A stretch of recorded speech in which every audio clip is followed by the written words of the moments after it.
लुटले हाँ दरोगा बाबू केहू नीचे से लुटले हाँ दरोगा बाबू सिला के जवानी लुटाइल सिला के खाली जवानी लुटाइल मुन्नी भइल बदनाम हो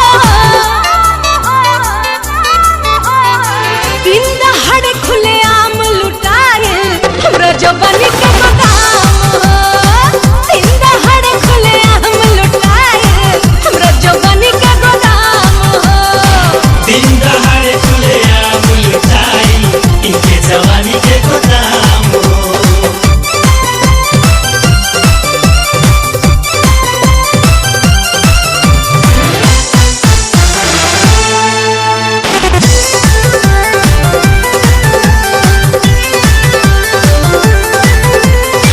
घरवा में हमरा पहले पाड़े जी आइले संगवा में लाला जी के भी बोलैले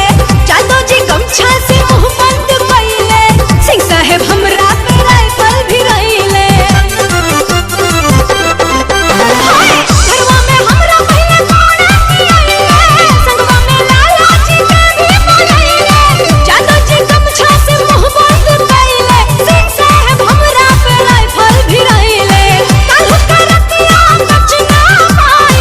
काल्हू का रात कुछ बच ना पाई लुटले सौदा तमाम हो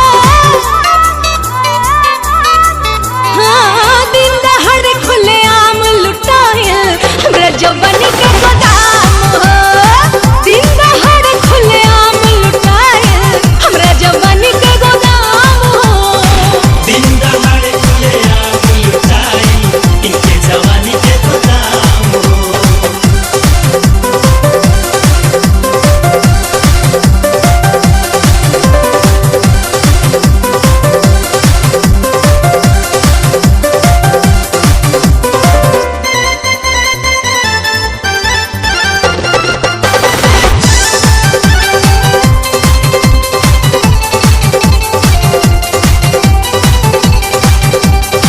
डूबे के डर नहीं शर्मा के शरम गुप्ता अपाल देखी हो गईले गरम काका कइले जिला जिला के कहतो हक साफ कइले ले हमरा पे महतो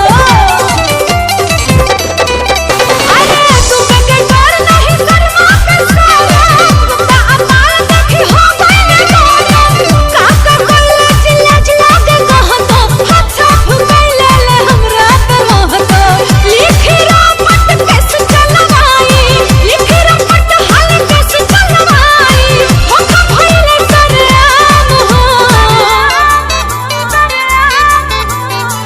दिन दहाड़े खुले आम लुटाई हमरा जवानी के गोदाम हो दिन दहाड़े खुले आम लुटाई हमरा जवानी के गोदाम हो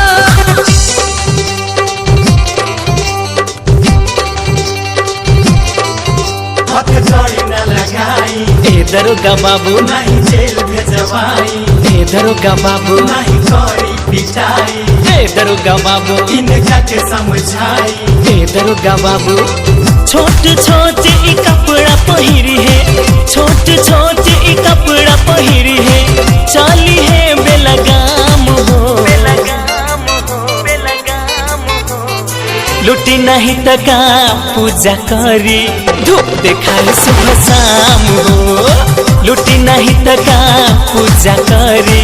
धूप देखाई सुबह शाम हो दिन दहाड़े खुले आम लुटाई